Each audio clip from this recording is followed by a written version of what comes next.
Pashamylaram Sigachi pharma ఫ్యాక్టరీలో జరిగిన ప్రమాదం మొత్తం దేశాన్నే కన్నీరు పెట్టిస్తోంది. మృతుల సంఖ్య 42 దాటింది. ఇంకా 20 మంది ఆచూకీ తెలియాల్సి ఉంది. దాదాపు 27 మంది లెక్క తెలియాల్సి ఉందని అధికారులు చెబుతున్నారు. అంతేకాదు ఆసుపత్రిలో ఉన్న వాళ్ళు కూడా చాలామంది, దాదాపు 30 మందికి పైగా ఆసుపత్రిలో చికిత్స పొందుతున్నారు. వీరిలో కూడా తీవ్రమైన గాయాలతో ఉన్న వాళ్ళు చాలామంది ఉన్నారు. దీంతో మొత్తంగా మృతుల సంఖ్య 75 వరకు చేరొచ్చని అధికారులు ఒక అంచనా వేస్తున్నారు. మొత్తం బిల్డింగ్ కూలిపోయింది. బ్లాస్టింగ్తో బిల్డింగ్ కూలిపోయింది. శిథిలాల కింద అనేక మంది, ఇప్పుడు ఎవరైతే ఆచూకీ దొరకలేదని చెబుతున్నారో వాళ్ళు ప్రాణాలతో లేరనే నిర్ణయానికి వస్తున్నట్టుగా తెలుస్తోంది. వీళ్ళ ప్రాణాలు దక్కుతాయా అని అర్థం కాని పరిస్థితి ఏర్పడింది. ఇప్పటికే మిస్ అయిన వాళ్ళ లిస్టుని అక్కడ అధికారులు రిలీజ్ చేశారు. ఆ లిస్ట్ని మీరు స్క్రీన్ పైన చూస్తున్నారు. ఒక్కసారి మీరు ఈ వీడియోలో చూడొచ్చు. వీళ్ళంతా చనిపోయిన వాళ్ళు. అట్లాగే ఇప్పుడు చూస్తున్న లిస్టులో వీళ్ళు ఇంతవరకు వీళ్ళ ఆచూకీ దొరకలేదు. కేవలం ఫ్యాక్టరీలో ప్రమాదం జరిగినప్పుడు తప్పించుకున్నది కేవలం 57 మంది మాత్రమే. మిగతా వాళ్ళ ఆచూకీలు ఇంకా తెలియాల్సి ఉంది. ఆ సమయంలో దాదాపు 100 నుంచి 110 మంది ఉన్నట్టుగా తెలుస్తోంది. ఈ ప్రమాదానికి కారకులు ఎవరు? ఈ ప్రమాదం జరగడానికి అసలైన కారకులు ఎవరు? అన్యాయంగా వీళ్ళని బలి తీసుకున్నది ఎవరు? ఒక ఫార్మా ఫ్యాక్టరీలో ఎటువంటి అగ్ని ప్రమాదం జరగకుండా ఉండేందుకు ఎప్పటికప్పుడు చర్యలు తీసుకోవాలి. చర్యలు తీసుకోవడంలో ఎవరు విఫలమయ్యారు? యాజమాన్యమే కదా. ఎందుకు ఇంతవరకు యాజమాన్యం ఈ అంశం పైన పూర్తి స్థాయిలో స్పందించలేదు? సిగాచి యాజమాన్యం ఎందుకు నోరు మూసుకొని కూర్చుంది?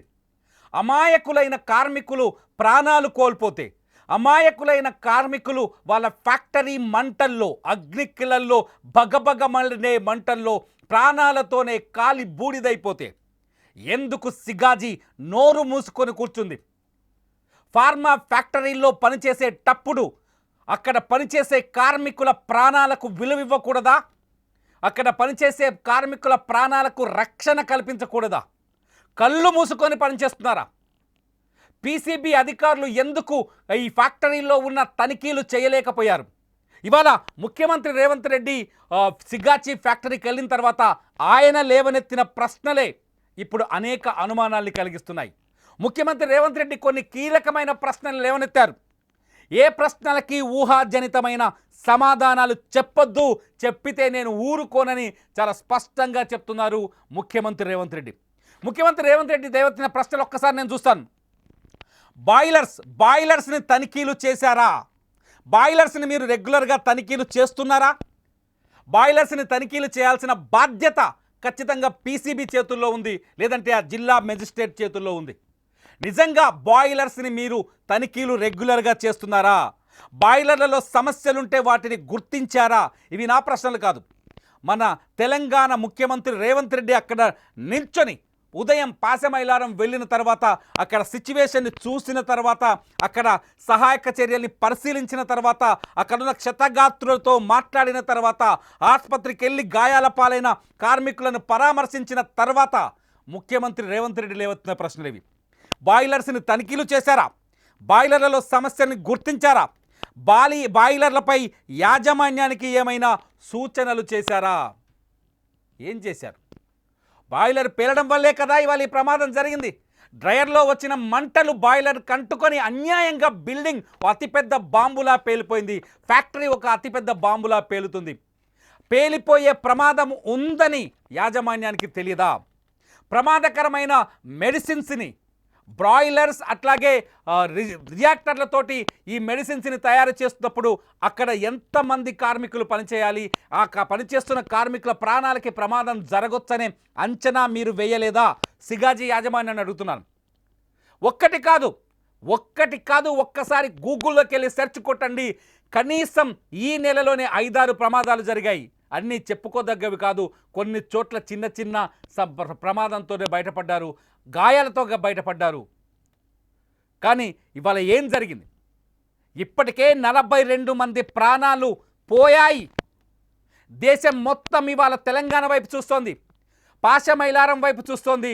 పాశమైలారంలో రగిలిపోయిన కాలిపోయిన శవాల వైపు చూస్తోంది, అక్కడ బూడిదైన శవాల వైపు చూస్తోంది.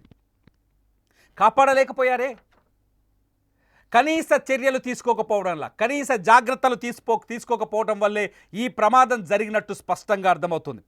పరిశ్రమల్లో ఇలాంటి ప్రమాదాలు జరగకుండా చర్యలు తీసుకోవాలని ముఖ్యమంత్రి రేవంత్ రెడ్డి ఇవాళ అధికారులను ఆదేశించారు. గతంలో జరిగిన ప్రమాదాల గురించి కూడా ఇవాళ ముఖ్యమంత్రి ఆరా తీశారు. ఇంత పెద్ద ప్రమాదం జరిగినప్పుడు చాలా యాదాద్రి భువనగిరి జిల్లాలో దోత్తిగూడెం అనే ఒక విలేజ్ ఉంటుంది. ఆ విలేజ్లో ఇలాంటి పరిశ్రమలు 200 దాకా ఉన్నాయి. అక్కడ కూడా నిత్యం ఏదో ఒక ప్రమాదం జరుగుతూనే ఉంటుంది.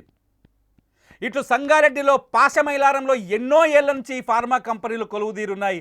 కానీ అందులో పనిచేసే కార్మికులకి ఎటువంటి భద్రత, రక్షణ లేదని ఇవాళ సికాచి ప్రమాదాన్ని చూస్తే మనకు అర్థమవుతుంది. వీళ్ళంతా ఎవరు? చనిపోయిన కార్మికుల గురించి ఆరా తీస్తే కొన్ని ఇంట్రెస్టింగ్, ఆసక్తికరమైన విషయాలు కనిపిస్తున్నాయి. వీళ్ళంతా తెలుగు వాళ్ళు కాదు, ఒకరిద్దరు మాత్రమే తెలుగు వాళ్ళు కనిపిస్తున్నారు. ఒకరిద్దరు మాత్రమే. నితీష్ రెడ్డి అండ్ శ్రీరమ్య వాళ్ళు మన తెలుగు వాళ్ళు. శ్రీరమ్యది మన కృష్ణా జిల్లా ఎన్టీఆర్ జిల్లాలోని తిరువూరు నియోజకవర్గం. ఆ శ్రీరమ్య నితీష్ రెడ్డి వచ్చేసి కడప జిల్లా అని తెలుస్తుంది. వీళ్ళిద్దరూ పాపం 2 నెలల్లో 2 నెలల్లో పెళ్లి చేసుకోవాల్సింది. వీళ్ళ పెళ్లిని స్వయంగా తిరువూరు ఎమ్మెల్యే కొలికపూడి శ్రీనివాస్ కుదిర్చారు. ప్రశాంతంగా బతకాలనుకున్నారు. ఇవాళ ఇద్దరు కలిసి సజీవ సమాధైపోయారు, కాలి బూడిదైపోయారు. మిగతా కార్మికులంతా ఈ ప్రాంతం వాళ్ళు కానే కారు, ఈ ప్రాంతానికి చెందిన వాళ్ళు కాదు. ఫార్మా కంపెనీలు చేస్తున్న దుర్మార్గాల గురించి, దోపిడీల గురించి, ఫార్మా కంపెనీలు చేస్తున్న అకృత్యాల గురించి కొంత నేను చెప్పాలనుకుంటున్నాను. ఇవాళ ఫార్మా కంపెనీలు బీహార్, జార్ఖండ్, ఒడిస్సా నుంచి కార్మికులను తీసుకొస్తాయి. అక్కడ నుంచి ఏజెన్సీలను పెట్టుకొని, కొన్ని ఉద్యోగ ఏజెన్సీలను పెట్టుకొని, చూడండి మన తెలంగాణలో హైదరాబాద్ చుట్టూన్న ఫార్మా కంపెనీలోకి వెళ్ళి మీకు ధైర్యం ఉంటే ఒక్కసారి ఎంక్వైరీ చేయండి. అక్కడ పనిచేసే కార్మికులంతా జార్ఖండ్, ఒరిస్సా, బీహార్ ప్రాంతం నుంచి వచ్చిన వాళ్ళు ఎక్కువ మంది ఉంటారు. వీళ్ళంతా వచ్చి ఇక్కడ గొడ్డు చాకిరీ చేస్తారు. రోజుకు 12 గంటలు పనిచేస్తారు. ఒక్క రోజుకి 12 గంటలు. వాళ్ళకిచ్చే జీతం ఎంతో తెలుసా? రోజుకు 12,000 నుంచి 20,000 మాత్రమే. నీకెలా తెలుసా నన్ను అడగొచ్చు. నేను భూదాన్ పోచంపల్లి వాసిని. అక్కడ ఏదైతే దోతిగూడెం ముందు విలేజ్ ఉందో ఆ విలేజ్లో నేను ఫార్మా కంపెనీల అకృత్యాలని కళ్ళారా చూసిన వాడిని కాబట్టి చెప్తున్నాను. నేను ఒక జర్నలిస్ట్గా అక్కడ నుంచి చాలా అకృత్యాలని రిపోర్టింగ్ చేసిన వాడిగా చెప్తున్నాను. దోచుకుంటారు వాళ్ళ శ్రమని. వాళ్ళకి ఏ కార్మిక చట్టాలు వాళ్ళకు వర్తించవు. ఏ కార్మిక సంక్షేమ కార్యక్రమాలు పరిశ్రమల్లో ఉండవు, ఈ ఫార్మా కంపెనీల్లో ఉండవు. ఏ కార్మిక చట్టాల పరిధిలోకి వాళ్ళని తీసుకురారు. వీళ్ళంతా గుడ్డిగా ఫ్రీలాన్సర్స్ కిందనో కూలీల కిందనో పెట్టి వీళ్ళతో పనులు చేస్తారు. ఎందుకంటే స్థానికులను ఎవరైనా ఇటువంటి కంపెనీల్లో రిక్రూట్ చేస్తే వాడు కార్మిక చట్టాల ప్రకారం తిరగబడే అవకాశం ఉంటుంది. వాడికి యూనియన్ల సపోర్ట్ వచ్చే అవకాశం ఉంటుంది. వాడికి ప్రభుత్వం, రాజకీయ పార్టీల మద్దతు దొరికే అవకాశం ఉంటుంది. ఈ అవకాశం ఉండకుండా ఉండేందుకు ఈ సోకాల్డ్ ఫార్మా కంపెనీల యాజమాన్యాలు పెద్ద పేర్లుంటాయి. వీళ్ళకి సంఘంలో పెద్ద గౌరవాలు ఉంటాయి. వాళ్ళు బెంజ్ కార్లలో తిరుగుతారు. వీళ్ళు మంటల్లో కాలి బూడిదైపోతారు.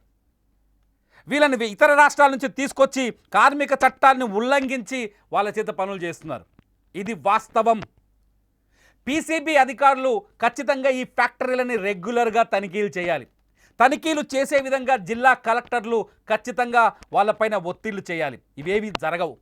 ఫైళ్ళన్నీ కలెక్టర్ ఆఫీస్కి వస్తాయి, అక్కడే సంతకాలు చేస్తారని కొంతమంది చెప్తున్నారు. నేనైతే ఇంకా చూడలేదు. దీనిపైన ఇంకా నిజాలు బయటికి రావచ్చు. పీసీబీ అధికారులు అసలు ఆ ఫ్యాక్టరీల వైపే చూడరనే చర్చ జరుగుతోంది.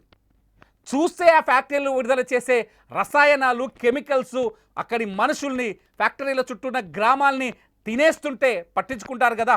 చూడట్లేదని మనం కూడా నమ్మొచ్చు. పీసీబీ చర్యలు తీసుకోవట్లేదని. ఈ రియాక్టర్ల పైన, ఈ బ్రాయిలర్ల పైన ఎప్పటికప్పుడు ఎంక్వైరీ జరగాలని ఒక చర్చ ఉంది. వీటిపైన ఖచ్చితంగా తనిఖీలు జరగాలి. జరగకపోతే అక్రమాలకు పాల్పడతారు. ఎవడైనా పాల్పడతాడు. తక్కువ ఖర్చు పెట్టి కోట్లు సంపాదించాలనే ఆలోచన ఎవరికైనా ఉంటుంది. వాళ్ళు పట్టించుకోరు. ఈ పేలుళ్ళకి మొదటి కారణాలు బాయిలర్లని సరిగ్గా మెయింటైన్ చేయకపోవడం, రియాక్టర్లని సరిగ్గా మెయింటైన్ చేయకపోవడమేని కొంతమంది నిపుణులు చెప్తున్నారు. సో ఇక్కడ కూడా అదే జరిగిందా? ఇక్కడ కూడా అదే జరిగిందా? సిగాచి ప్రమాదం వెనుక కూడా ఈ నిర్లక్ష్యం ఉందా? ముఖ్యమంత్రి అడుగుతున్నారు కదా, నిర్లక్ష్యం ఉందా అని ముఖ్యమంత్రి ప్రశ్నిస్తున్నారు కదా. మరి దీనిపైన ఇప్పటికైనా చర్యలు తీసుకుంటారా? బీహార్ నుంచి పాపం అమాయకులు పొట్ట చేత పట్టుకొని ఆకలిని తీర్చుకోవడానికి గొడ్డు చాకిరీ చేసేందుకు వేరే రాష్ట్రం నుంచి వచ్చి ఇక్కడ తిండి నిద్ర వదిలేసి 12 గంటల పాటు ఒక్కో ఫ్యాక్టరీలో పనిచేసి రూపాయి పోగేసి ఎక్కడో వందల కిలోమీటర్ల దూరంలో ఉన్న వాళ్ళ కుటుంబ సభ్యుల ఆకలి తీరుస్తున్నారు వాళ్ళు. ఇవాళ చచ్చిపోయిన కార్మికులంతా దాదాపు వాళ్ళే అని తెలుస్తోంది.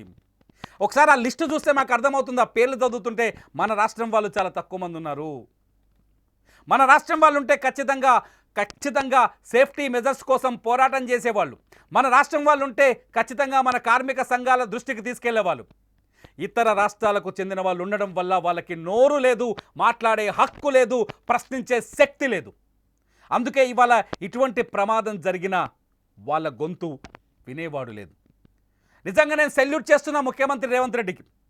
ఎందుకంటే బాధితుల పక్షాన ఫ్యాక్టరీ దగ్గరికి వెళ్ళి మాట్లాడినందుకు, ఫ్యాక్టరీలో ఇటువంటి కెమికల్ ఫ్యాక్టరీలో దుర్మార్గాలు కొనసాగుతున్నాయని ఆయన చూసినందుకు, ఈ ప్రమాదం తర్వాత అయినా ఆ ఫ్యాక్టరీలన్నింటిపైన విచారణ చేపట్టాలని ఆయన అధికారులని ఆదేశించినందుకు, ఈ ప్రమాదంలో ప్రాణాలు కోల్పోయిన ప్రతి కార్మికుడి కుటుంబానికి ₹1 పరిహారం అందిస్తానని చెప్పినందుకు, క్షతగాత్రులను ఆదుకునేందుకు 5 లక్షల పరిహారం ఇప్పిస్తానని హామీ ఇచ్చినందుకు ప్రధానమంత్రి నరేంద్ర మోదీయే బాధను వ్యక్తం చేశారు.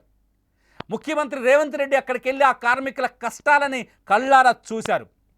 ముఖ్యమంత్రి వేసిన ప్రశ్నలకైనా సమాధానం దొరుకుతుందా? ఈ ఫార్మా కంపెనీలు, బెంజ్ కార్లలో తిరిగేవో ఫార్మా కంపెనీల యాజమానులారా, మీకోసం రక్తాన్ని దారపోస్తున్న, ప్రాణాలని దారపోస్తున్న కార్మికుల సంక్షేమం కోసం కొంచెం మేలు చేయండి. ఇదే నా చివరి ఆకాంక్ష. మరి మీరేమంటారు? ఈ వీడియో కింద కామెంట్ చేయండి. ఈ కామెంట్స్ పైన ఖచ్చితంగా ఈ వీడియో పైన మీరు కామెంట్ చేయాలి. కార్మికుల పక్షాన నిలబడి మాట్లాడాలి. నేను మాట్లాడిన దాంట్లో మిస్టేక్ ఉన్నా మీరు కామెంట్ చేయండి. చూస్తూనే ఉండండి లైవ్ అప్డేట్స్ కోసం సుమన్ టీవీ. దీనికి సంబంధించి చనిపోయిన కుటుంబాలకు ₹1 నష్టపరిహారం ఇప్పించాలి. పరిశ్రమ వాళ్ళతో మాట్లాడి ప్రభుత్వం వైపు నుంచి, పరిశ్రమ వైపు నుంచి చనిపోయిన కుటుంబాలకు ₹1 నష్టపరిహారం ఇవ్వాలి అని చెప్పి నేను ఆదేశాలు ఇవ్వడం జరిగింది. ఆదేశాల ప్రకారం మా మంత్రులు పరిశ్రమ యజమానులతో మాట్లాడి ప్రభుత్వం వైపు నుంచి సహకారం తీసుకొని వాళ్ళకి నష్టపరిహారం అందించడం జరుగుతుంది. దీనికి సంబంధించి చనిపోయిన కుటుంబాలకు ₹1 నష్టపరిహారం ఇప్పించాలి. పరిశ్రమ వాళ్ళతో మాట్లాడి ప్రభుత్వం వైపు నుంచి, పరిశ్రమ వైపు నుంచి చనిపోయిన కుటుంబాలకు ₹1 నష్టపరిహారం ఇవ్వాలి అని చెప్పి నేను ఆదేశాలు ఇవ్వడం జరిగింది. ఆదేశాల ప్రకారం మా మంత్రులు పరిశ్రమ యజమానులతో మాట్లాడి ప్రభుత్వం వైపు నుంచి సహకారం తీసుకొని వాళ్ళకి నష్టపరిహారం అందించడం జరుగుతుంది. దీనికి సంబంధించి చనిపోయిన కుటుంబాలకు ₹1 నష్టపరిహారం ఇప్పించాలి. పరిశ్రమ వాళ్ళతో మాట్లాడి ప్రభుత్వం వైపు నుంచి, పరిశ్రమ వైపు నుంచి చనిపోయిన కుటుంబాలకు ₹1 నష్టపరిహారం